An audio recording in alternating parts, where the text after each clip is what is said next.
Leada, it's so great to see you. Thanks so much for joining us for the morning this morning. Thank you. And this morning we're going to talk about Trump accounts and it's tax filing season, so it might be the perfect time if people are interested to set up a Trump account. But I thought we might take a step back. These are new, and there's analogous or maybe similar to an IRA and or different to a 529. So what are these Trump accounts and how do they work? Sure. Well, it's interesting because these accounts have kind of flown under the radar for right now.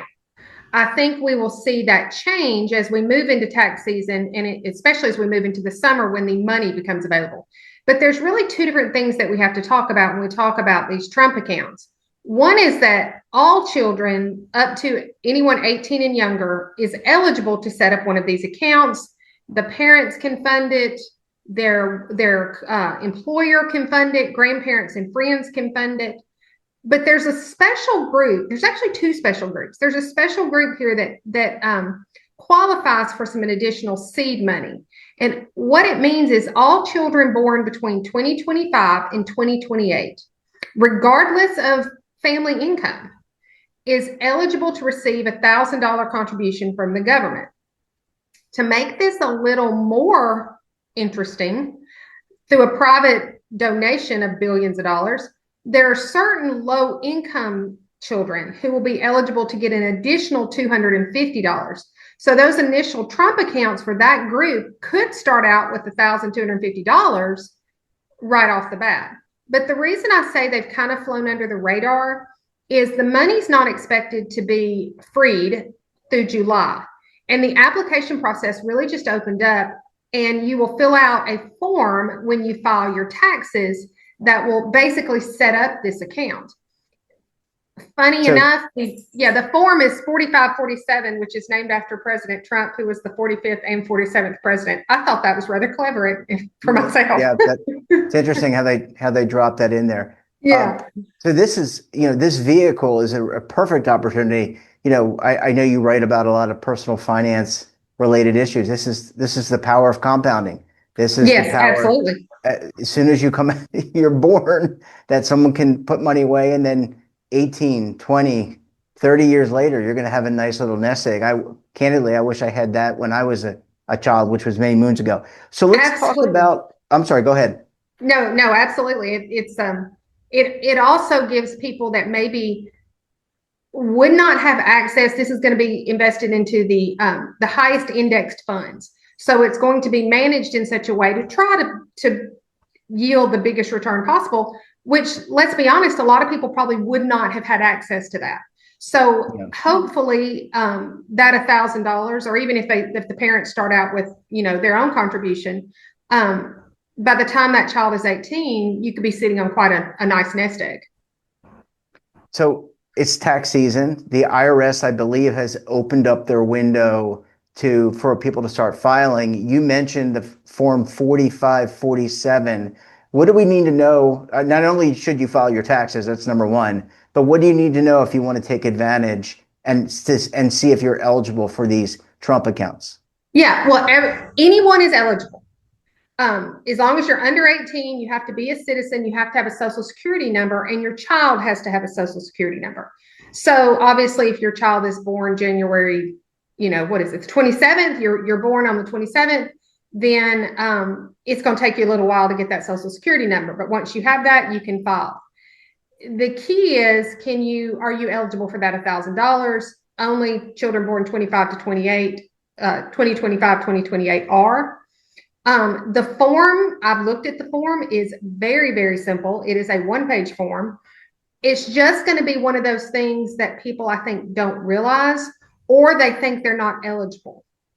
But anyone is eligible. And honestly, if I was myself setting one of these up, there's nothing about it that can hurt you. Setting it up could do nothing but benefit you and your child.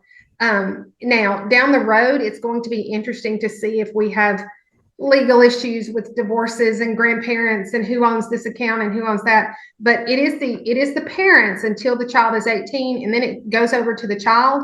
There are some restrictions similar to other type investment accounts that what you can use it for, but even that's being expanded, because you have to think it's going to be 18 years before the first withdrawal ever happens from this year.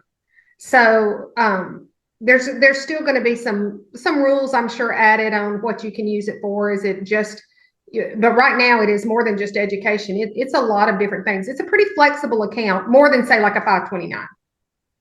Yeah, it actually in some ways sounds like a competitor, or it's analogous to the IRA or the Yeah, 529, or in some ways the 401 or the a 401k or a yeah, simple 401k. Um, yeah.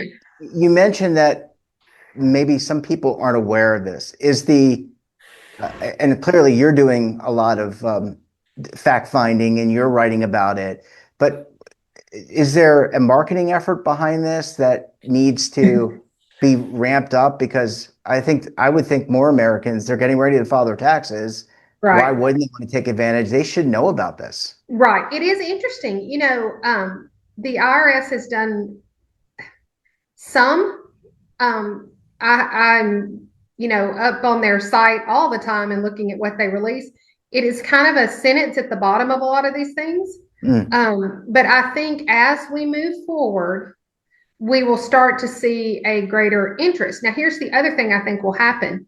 Let's say you had a child in 2025, you don't fill out the form in 2025 or 2020 with your 2026 taxes that you're turning in. There's nothing to prevent you from doing that next year. You're not held back from that. But you are delaying a year's worth of interest that you could get. So I think you're going to see a greater interest in this as we move ahead to tax season, and hopefully tax professionals will be up to date on what this form is, because like I said, for those who do their taxes themselves, there's no reason you could not complete this same form. It's very, very simple. In terms of the other products, the IRA or the 529, is it an either or? Like, so if I contribute to the Trump account, um, can I still contribute to an IRA? Can I still Yeah, contribute to a 529 and 401k? absolutely. Yeah, this is like it's like a new avenue. You are capped at a $5,000 per year donation. Employers, I think that donation may be a little bit lower. And I could see an employer using this as a great hiring tool. We'll put $1,500 towards your Trump account every year or whatever they do. But no, this does not impact any of the more traditional retirement savings type avenues. Yeah, I mean, it sounds like a great benefit. If I were a younger man who had a family and had children, I don't know why if you could afford it, even putting something away makes a Right, lot of sense. right. Lita, we've got about a minute left, and we've had a great conversation this morning. I wonder if you could take the last minute and just maybe summarize some key takeaways from the conversation, please.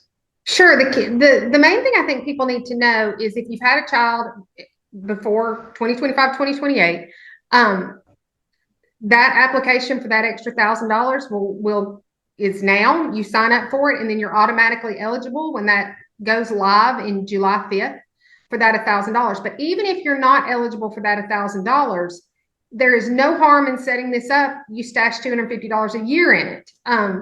As a parent who has someone in college now, I can assure you that money will come back to benefit you. But there's no reason. And the other thing is, of course, this is a tax free. That money going in there is not taxable till you come out, and then it's subject to rules. But it's a win-win for a lot of people that I think over time people will really come to appreciate. Yeah, well, certainly it certainly starts with your writing. It starts with forums like the Broadcast Retirement Network. Leada, we thank you so much for joining us. And look, we look forward to having you back again on the program again very soon. Thank you so much.